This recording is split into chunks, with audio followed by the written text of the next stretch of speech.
خاندان ہے جو ہمارے نبی صلی اللہ علیہ وسلم کا خاندان جس کو قریش کہا جاتا. تو میرے بھائیو ہمارے نبی کے پاس خاندان بھی بہت اونچا. اور آخری جو چیز ہے کہ کوئی انسان کسی سے اس لیے محبت کرے کہ اس کے احسانات بہت ہو. تو میرے بھائیو ہمارے نبی کے ہم پر جتنے احسانات ہیں اس کو کوئی شمار بھی نہیں کر سکتا, اس کو کوئی گن بھی نہیں سکتا کہ ہمارے نبی صلی اللہ علیہ وسلم کے کتنے احسانات ہیں.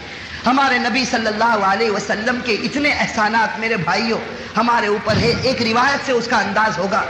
ایک روایت ہے کہ جب قیامت کا میدان قائم ہوگا تو اللہ تبارک و تعالی اپنے عرش کے اوپر جلوہ افروز ہوں گے. اللہ تبارک و تعالی اپنے عرش کے اوپر جلوہ افروز ہوں گے. اور روایت میں ہے کہ اللہ کے عرش کے قریب بڑے اونچے اونچے خوبصورت ممبر لگے ہوں گے اور ہر ممبر کے اوپر ایک نبی بیٹھا ہوگا. ہر ممبر کے اوپر ایک نبی بیٹھا ہوگا اور اللہ تبارک و تعالی اپنے عرش کے اوپر جلوہ افروز ہوں گے. روایت میں ہے کہ سارے ممبروں کے اوپر ہر نبی بیٹھا ہوگا, لیکن اللہ کے عرش کے قریب جو سب سے اونچا ممبر ہوگا وہ ممبر خالی ہوگا, اس پر کوئی نظر نہیں آئے گا. روایت میں ہے کہ قیامت کا میدان قائم ہو جائے گا, حساب کتاب شروع ہوگا. حضرت ابراہیم علیہ السلام اس وقت ہمت کریں گے اور اللہ تبارک و تعالیٰ سے کہیں گے کہ اللہ تو عرش کے اوپر جلوہ افروز ہو گیا, اے اللہ ہر نبی اپنے اپنے ممبر کے اوپر بیٹھ گیا, لیکن تیرے عرش کے قریب جو ممبر ہے, جو سب سے اونچا ممبر ہے, یہ ہمیں خالی کیوں نظر آتا ہے؟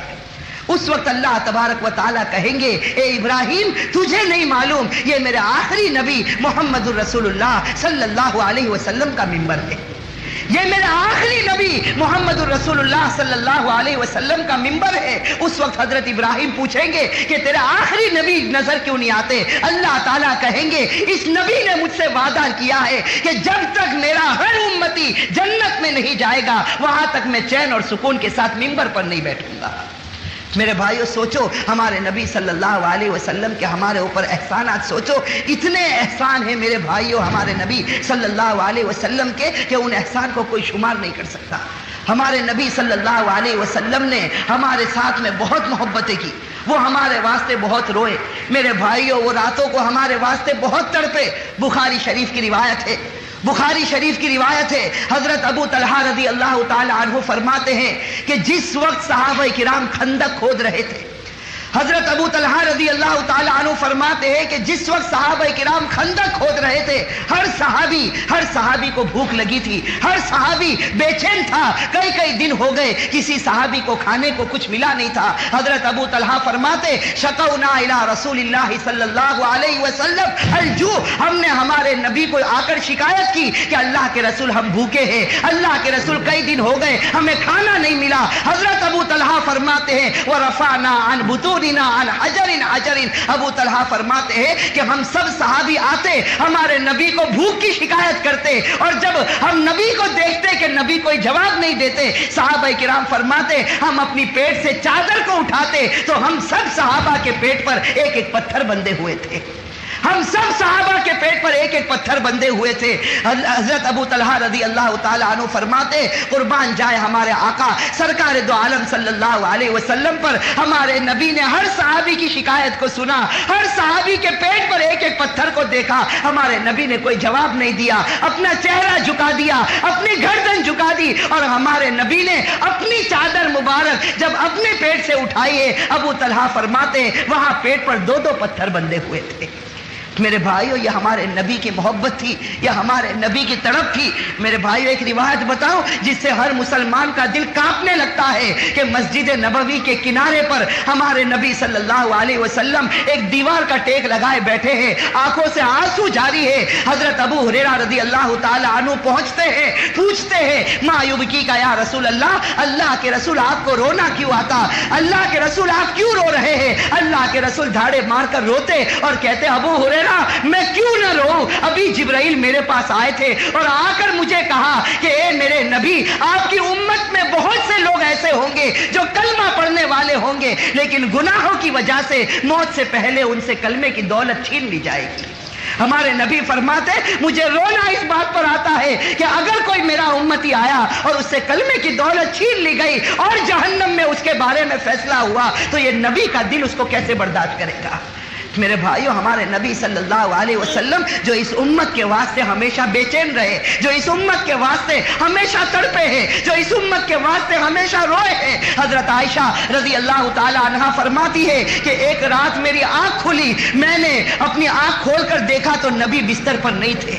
حضرت عائشہ فرماتی، خود فرماتی کہ میرے دل میں عجیب عجیب خیال آنے لگا کہ کہیں ایسا نہ ہو کہ اللہ کے رسول آج میری باری پر کسی اور بیوی کے پاس چلے گئے ہوں گے۔ حضرت عائشہ فرماتی میں تڑپ کر بستر سے اٹھ گئی، میں نے پورے کمرے میں تلاش کیا، مجھے میرے نبی نظر نہیں آئے۔ حضرت عائشہ فرماتی میں گھر کے باہر نکلی، دوسری بیویوں کے کمرے کے پاس سے گزری، لیکن مجھے میرے نبی نظر نہیں آئے۔ حضرت عائشہ فرماتی اب میرا دل دھڑکنے لگا کہ رات میں میرا شوہر میرے پاس تھا، رات میں میرا نبی میرے پاس تھا، یہ آدھی رات کو میرا نبی کہاں چلا گیا، میرا شوہر کہاں چلا گیا۔ حضرت عائشہ فرماتی میں ماری ماری گھر سے نکلی، در بدر بھٹکی، یہاں تک کہ میں حضرت فاطمہ کے گھر پر پہنچی۔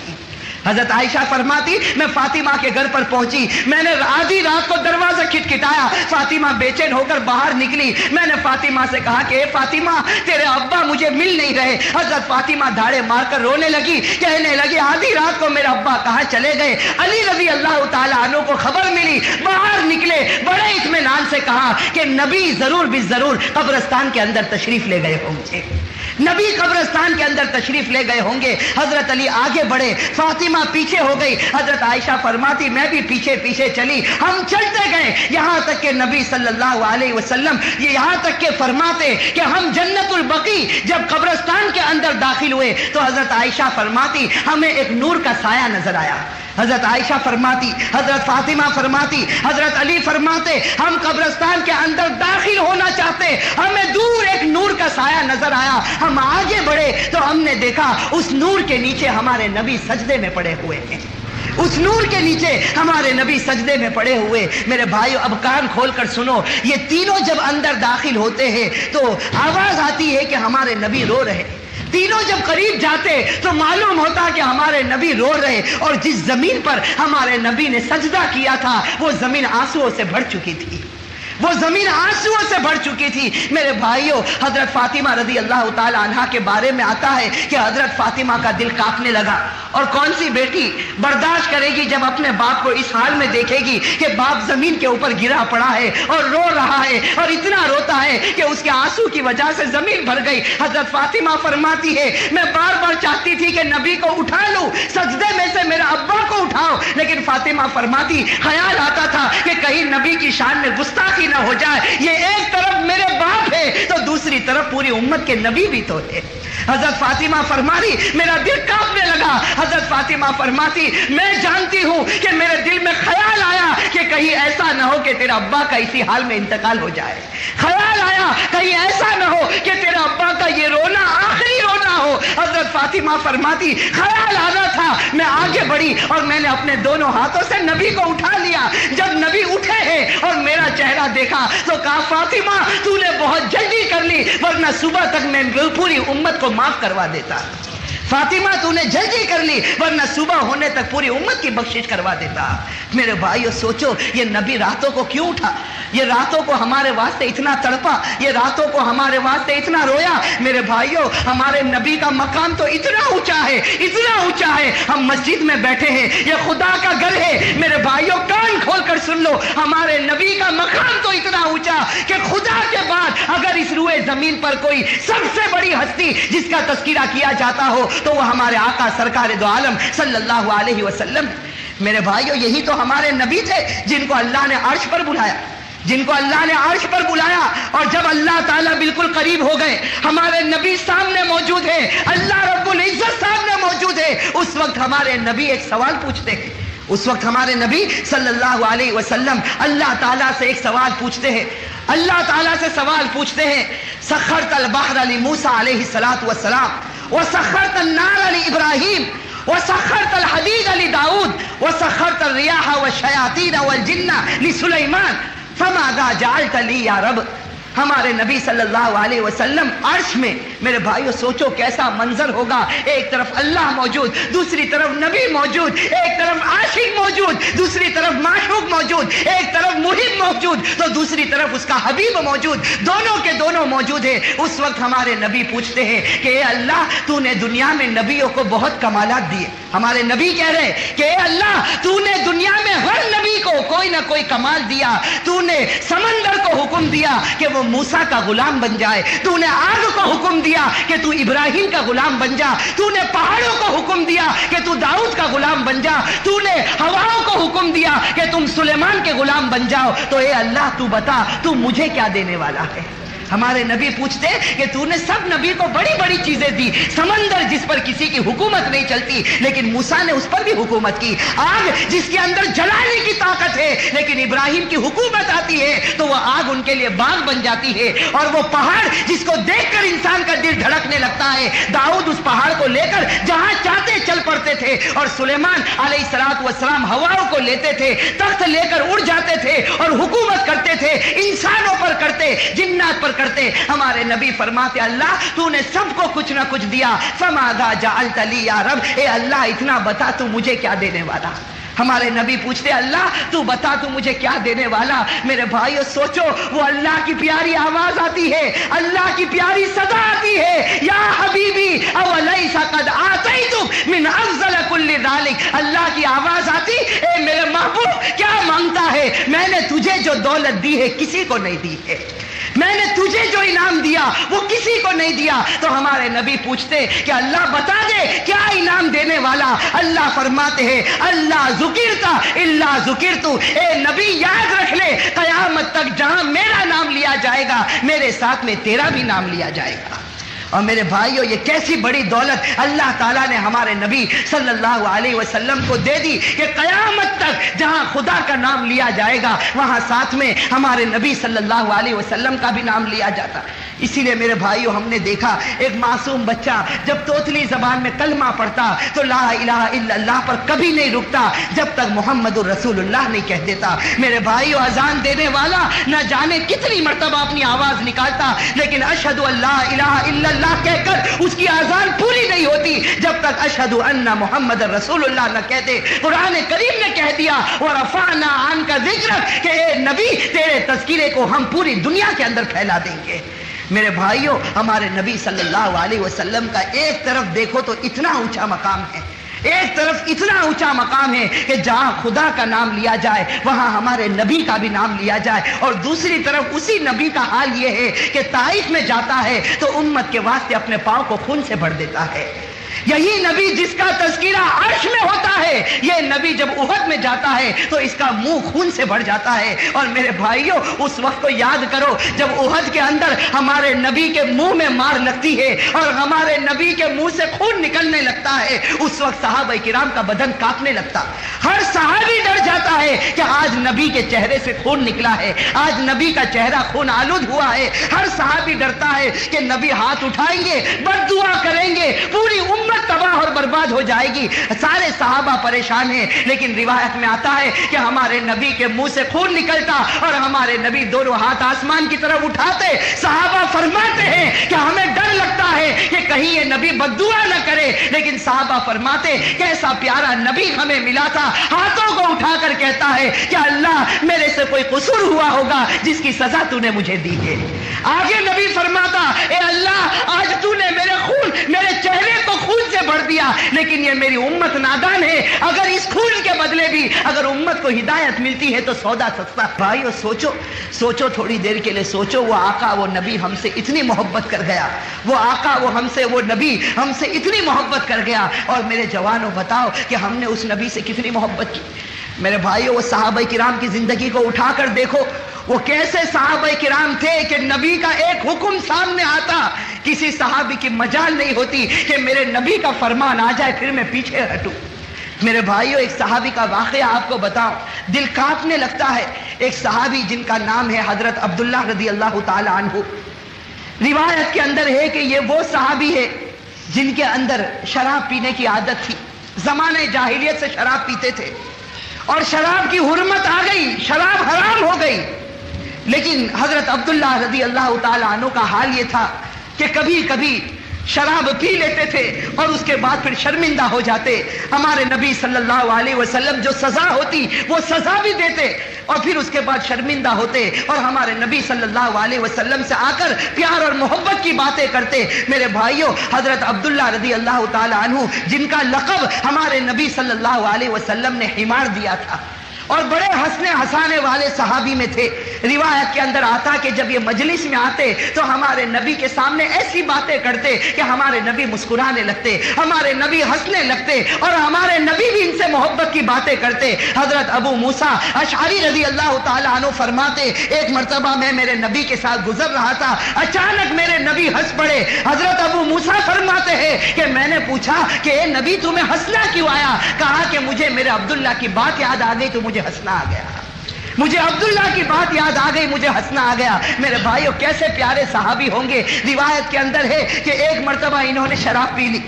حضرت عبداللہ رضی اللہ تعالیٰ عنہ نے ایک روایت کے مطابق انہوں نے شراب پی لی. اب ہمارے نبی صلی اللہ علیہ وسلم کے سامنے لایا گیا، ہمارے نبی کے سامنے لایا گیا اور اسلام کی جو سزا ہے وہ سزا ان کو دی گئی. اور سزا دینے کے بعد ایک صحابی کھڑے ہوتے اور اتنا جملہ کہتے ہیں، حضرت عبداللہ سے کہتے ہیں کہ عبداللہ تم کتنی مرتبہ شراب پیتے ہو، کتنی مرتبہ تمہیں نبی سزا دیتے ہیں، کتنی مرتبہ یہ عادت تمہارے اندر آتی ہے؟ تو اس وقت ہمارے نبی فرماتے لا تلعنوا، کہ میرے عبداللہ کو برا بھلا مت کہو. اللہ کے نبی کہتے لا تلعنوا، جو سزا دینی تھی میں نے اسلام کے مطابق دے دی، لیکن اب عبداللہ کو برا بھلا مت کہو. فواللہ ما علمت الا انہ یحب اللہ ورسولہ، مجھے تو صرف اتنا معلوم ہے کہ یہ اللہ اور اللہ کے رسول سے محبت کرتا ہے. میرے بھائیوں مجھے بتانا یہ ہے کہ صحابہ کرام کو دیکھو، یہ حضرت عبداللہ کو دیکھو جن کے شراب پینے کی عادت ہے اور ہمارے نبی کے زمانے میں کبھی بھول سے شراب پی لی، کبھی غفلت میں آ کر شراب پی لی. ہمارے نبی نے ان کو سزا دی ہے. روایت کے اندر آتا ہے کہ جس وقت حضرت عمر کا زمانہ آیا، جب عمر فاروق رضی اللہ تعالی عنہ امیر المؤمنین بنے اور عمر فاروق کا جب زمانہ آیا اور رومیوں کے ساتھ مقابلہ کرنا تھا، تو حضرت عمر فاروق رضی اللہ تعالی عنہ نے ایک بڑے لشکر کو تیار کیا اور اس لشکر کا کمانڈر اسی حضرت عبداللہ رضی اللہ تعالی عنہ کو بنایا. حضرت عبداللہ کو لشکر کا کمانڈر بنایا اور حکم دیا کہ رومیوں کے ساتھ مقابلہ کرنا. اب حضرت عبداللہ کے بارے میں ہے کہ اس وقت جوان تھے، تندرست تھے، خوبصورت تھے اور حضرت عبداللہ ہنسنے ہنسانے والے آدمی تھے. اب پورے لشکر کو لے کر چلے. روایت میں ہے کہ حضرت عبداللہ رضی اللہ تعالی عنہ پورے لشکر کو لے کر چلے اور جب روم کی سلطنت میں پہنچے اور وہاں بڑے گھمسان کی لڑائی ہوئی، وہاں بڑی زوردار لڑائی ہوئی، رومیوں کے ساتھ بڑا مقابلہ ہوا، لیکن خدا کا کچھ فیصلہ ایسا ہوا کہ حضرت عبداللہ اپنے لشکر کے ساتھ ہار گئے اور رومیوں کو جیت نصیب ہوئی. سارے رومی جیت گئے اور حضرت عبداللہ رضی اللہ تعالی عنہ ہار گئے. میرے بھائیوں دیکھو کیسے پکے صحابی تھے، ہار گئے. پورے لشکر کو روم کے بادشاہ کے سامنے پیش کیا گیا، روم کے حاکم کے سامنے پورے لشکر کو پیش کیا گیا. اب سب سے پہلے کمانڈر کو بلایا، حضرت عبداللہ کو بلایا. اب وہ رومی حاکم جانتا تھا کہ یہ مسلمانوں کا آج کمانڈر بن کر آیا ہے اور اس کے اندر شراب پینے کی بھی عادت ہے، بڑا خوبصورت ہے، بڑا تندرست ہے. وہ رومی خلیفہ، وہ رومی حاکم سب جانتا تھا. اس نے کمانڈر حضرت عبداللہ کو بلایا اور بلانے کے بعد حضرت عبداللہ کی تعریفیں کرنا شروع. حضرت عبداللہ کو کہا کہ عبداللہ تم اس وقت مسلمانوں کے کمانڈر بن کر آئے ہو، اللہ نے تمہیں کتنی اچھی خوبصورتی دی ہے، اللہ نے تمہیں کتنی اچھی طاقت دی ہے اور تم بھی شراب پیتے ہو جیسے ہم شراب پیتے ہیں اور تمہارے اندر وہ بہادری ہے جو ہمارے اندر بہادری ہے، لیکن بس ایک کمی ہے، یہ کمی ہے کہ تو ہمارے مذہب کو قبول نہیں کرتا ہے، تو ہمارے عیسائی مذہب کو قبول نہیں کرتا. میرے بھائیو روایت میں ہے حضرت عبداللہ کا چہرہ غصے کے مارے تل ملانے لگا اور اس وقت کہا اے رومی کتے تو مجھ سے میرا مذہب چھیننا چاہتا ہے، اے رومی کتے تو مجھ سے میرا مذہب چھیننا چاہتا. اور اس وقت حضرت عبداللہ کہتے ہیں کہ دیکھ میں دنیا کی ہر چیز لٹا سکتا ہوں لیکن میرے نبی نے جو اسلام لے کر آئے، میرا نبی جو میرا مذہب بنا کر گیا، اس مذہب کو میں نہیں چھوڑ سکتا. روایت میں ہے کہ وہ روم کے حاکم کو غصہ آیا، حکم دیا کہ اس کمانڈر کو، اس عبداللہ کو کسی کوٹھڑی کے اندر بند کر دو. چنانچہ روایت میں ہے کہ ایک چھوٹی سی کوٹھڑی تھی، اس کے اندر حضرت عبداللہ کو رکھ دیا گیا. 7 دن تک حضرت عبداللہ اس کمرے میں رہے، نہ پانی کا ایک قطرہ پہنچا، نہ کھانے کا ایک لقمہ پہنچا ہے. 7 دن کے بعد وہ روم کا حاکم کہتا ہے مجھے یقین ہے کہ یہ کمانڈر مر چکا ہوگا، یہ کمانڈر ختم ہو گیا ہوگا، پورا کمرہ بدبو مارتا ہوگا، کمرے کو کھولو اور اس کی لاش کو باہر نکالو۔ وہ رومی حاکم کہتا ہے کہ جب دروازے کو کھولا گیا تو حضرت عبداللہ ویسے ہی بیٹھے ہوئے نظر آ رہے تھے، حضرت عبداللہ اسی کمرے میں بیٹھے ہوئے نظر آتے۔ وہ رومی حاکم ان کو باہر بلاتا، حضرت عبداللہ کے بدن میں کمزوری ہے، 7 دن سے کھانا نہیں کھایا، 7 دن سے پانی کا گھونٹ نہیں پیا۔ حضرت عبداللہ کو باہر بلایا جاتا، پھر دعوت دی جاتی کہ تو عیسائی مذہب کو قبول کر لے۔ حضرت عبداللہ وہی جواب دیتے کہ نبی کی محبت کو میں قربان نہیں کر سکتا۔ بس وہ حاکم کو غصہ آتا، پھر کمرے میں بند کرتا، اور کمرے میں بند کرنے کے بعد ایک خوبصورت لڑکی کا انتظام کرتا، اس کو آدھے کپڑے پہنا تھا، آدھی ننگی رکھتا، اور اس کے بعد ایک شراب کی بوتل ہاتھ میں دیتا، خنزیر کا گوشت، سور کا پکا ہوا گوشت دیتا، اور اس لڑکی سے کہتا کہ جا اس کمرے میں چلی جا، جہاں عبداللہ بند ہے اس کمرے میں چلی جا، اندر سے دروازہ بند کر دینا اور اس کے سامنے بیٹھ جانا اور عبداللہ کو بہکانے کی کوشش کرنا، اس کو شراب پلانا، اس کے پاس زنا کروانا اور سور کا گوشت کھلانا، اس کے بعد وہ ہمارے مذہب کو قبول کر لے گا۔ میرے بھائیو، اب امتحان کی کڑی آتی ہے۔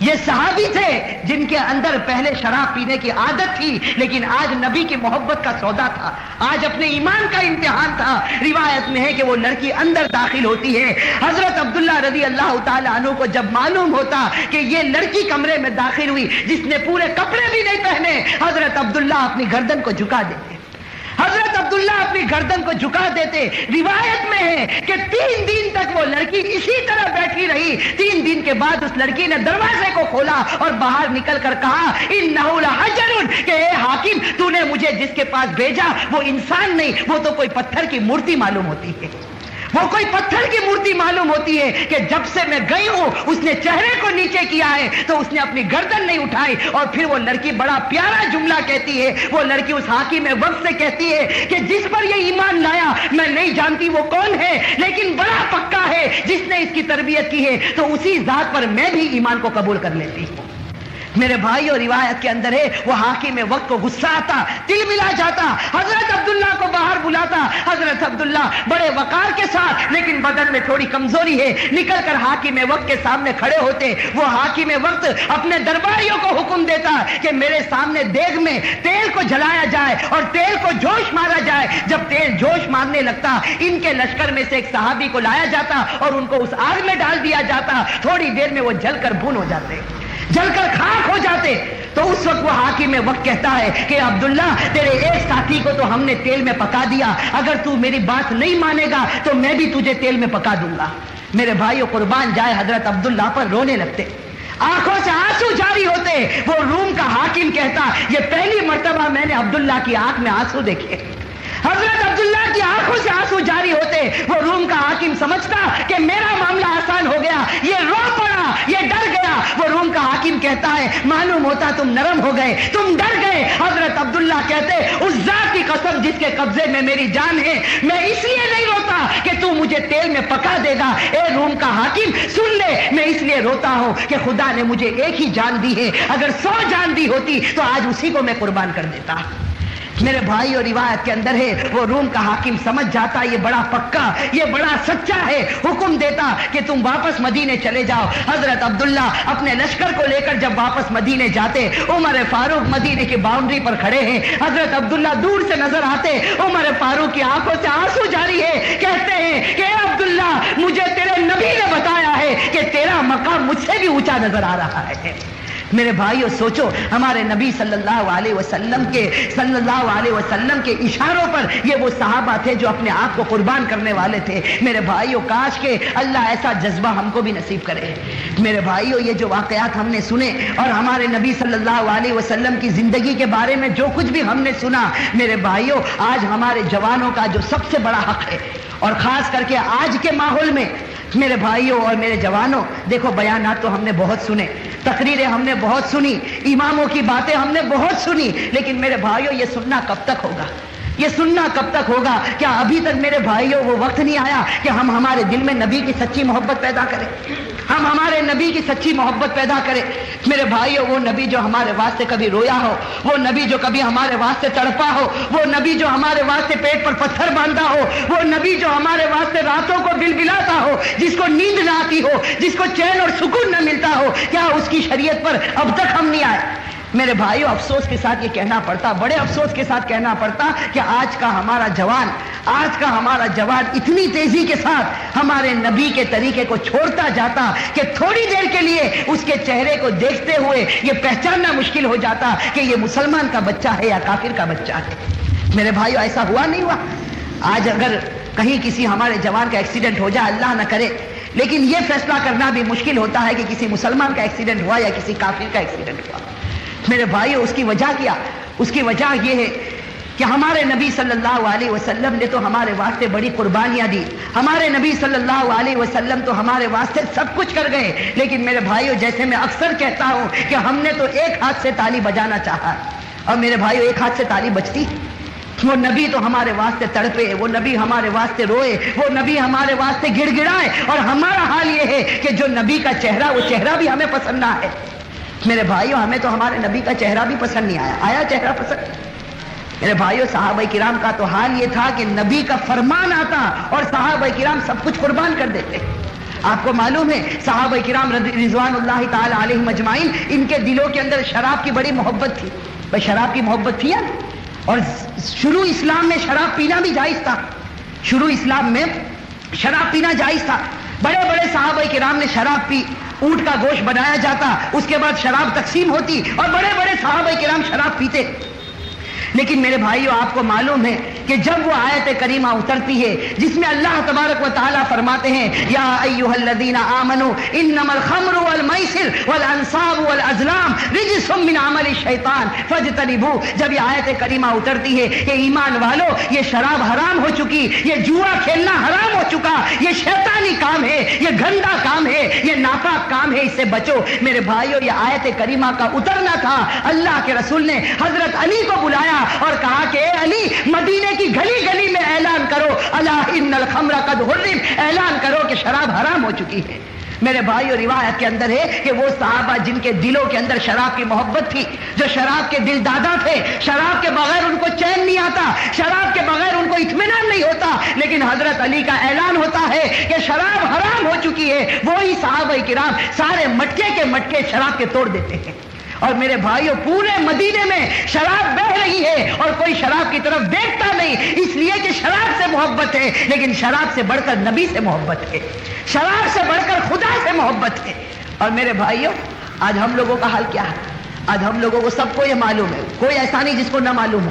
یہاں جتنے بیٹھے ہیں اور ہمارے وہ ہر امتی بھائی جو باہر بیٹھے، سب کو معلوم ہے کہ ہمارے گھر میں ٹی وی کا رکھنا اور ٹی وی کا دیکھنا حرام ہے۔ میرے بھائیو، معلوم ہے یا نہیں معلوم؟